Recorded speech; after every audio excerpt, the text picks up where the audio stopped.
éléments de réponse. Il y a 5 questions, dont 2 se retrouvent. La première question de Focus Info est celle de TVT qui se rapporte aux ressources. Ensuite, il y a les questions relatives aux réformes. Ça, c'est Zéphir.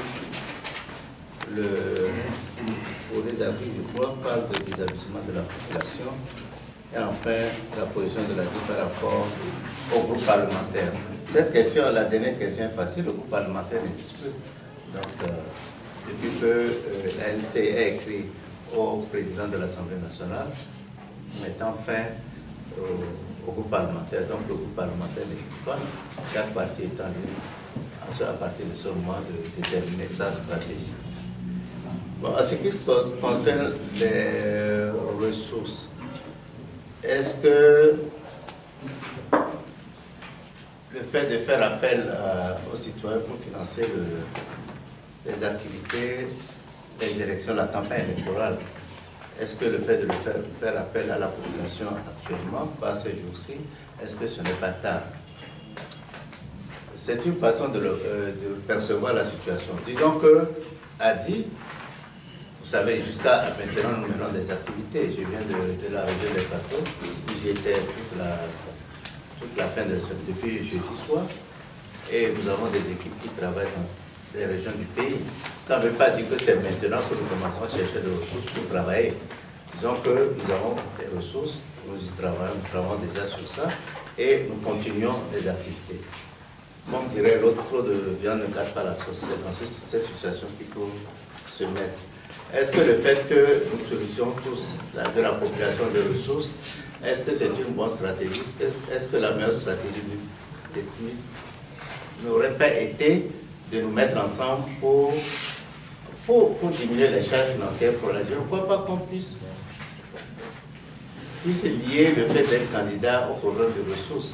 C'est trop facile de dire que parce que nous n'avons pas suffisamment de ressources chacun, mettez-vous ensemble pour avoir les ressources pour aller à la campagne. Si nous avons des idéologies différentes, si nous avons des stratégies différentes, il n'y a pas question de se mettre ensemble pour cela. Je ne crois pas que ce soit une raison suffisante pour arriver à cela. Si notre appel à mobilisation de ressources de la population marche, c'est beaucoup plus, ça nous donne beaucoup plus de largesse, beaucoup plus de facilité. Mais si nous n'avons pas, nous ferons avec le moyen, nous allons adopter les stratégies qu'il faut pour pouvoir réagir à ce que nous avons. Je crois que sur ça, c'est très clair. Nous sommes préparés à leurs élections, nous sommes préparés à faire face aux charges de la campagne, mais il est certain que si nous avons plus une contribution de la population, ça peut aider. Vous savez, je suis en fait aussi, je suis un peu surpris de la réaction des gens face à cela. Barack Obama, qui a réussi à financer sa campagne en 2008, non? Il n'y a pas de contribution d'$1 de chaque citoyen.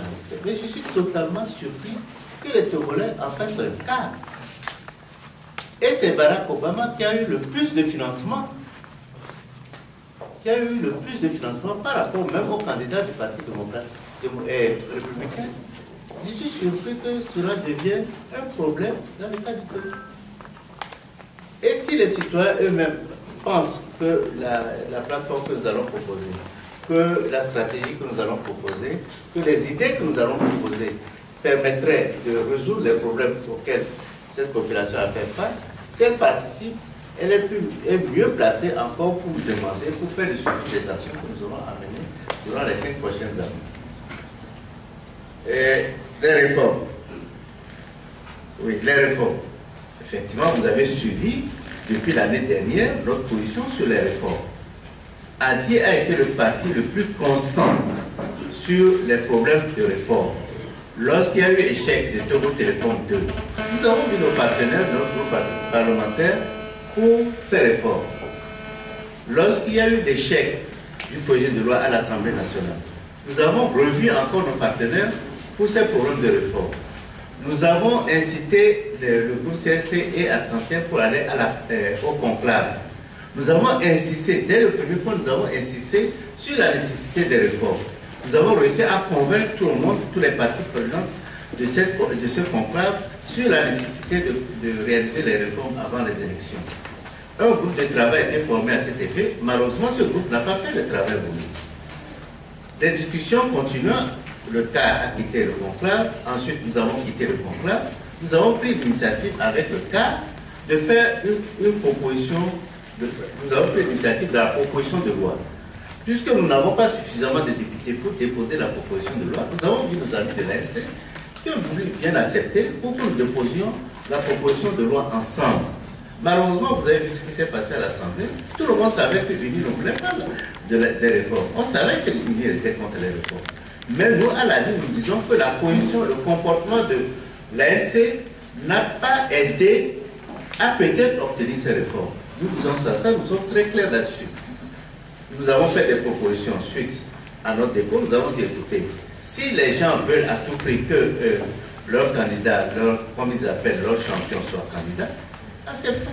Mais organisons-nous pour le battre. Accepter qu'il soit candidat ne veut pas dire lui accorder un mandat. J'ai été très surpris de la réaction des journalistes, de la population, interprétant le fait de lui accorder la possibilité d'être candidat comme lui accorder un mandat. Je ne comprends pas, il y a une différence notoire à ça.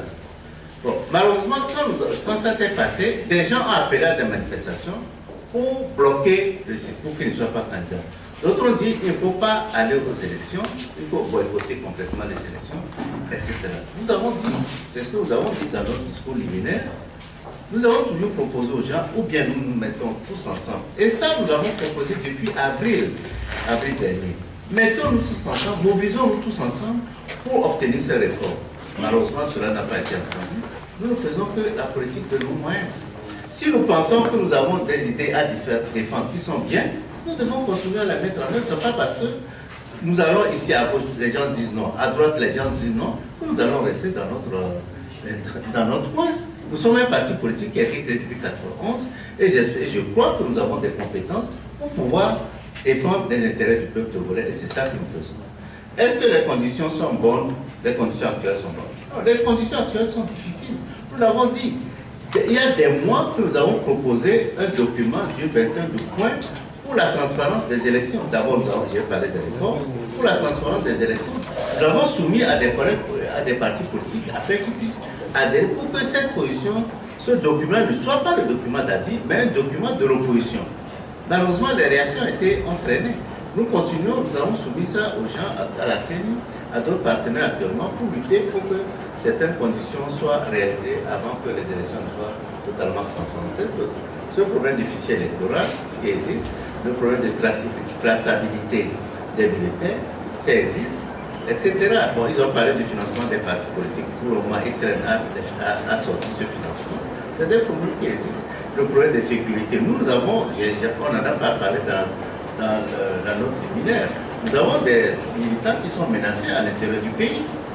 On assimile ce qui s'est passé à Dapon à des gens en pensant que c'est Adi qui a fait cela.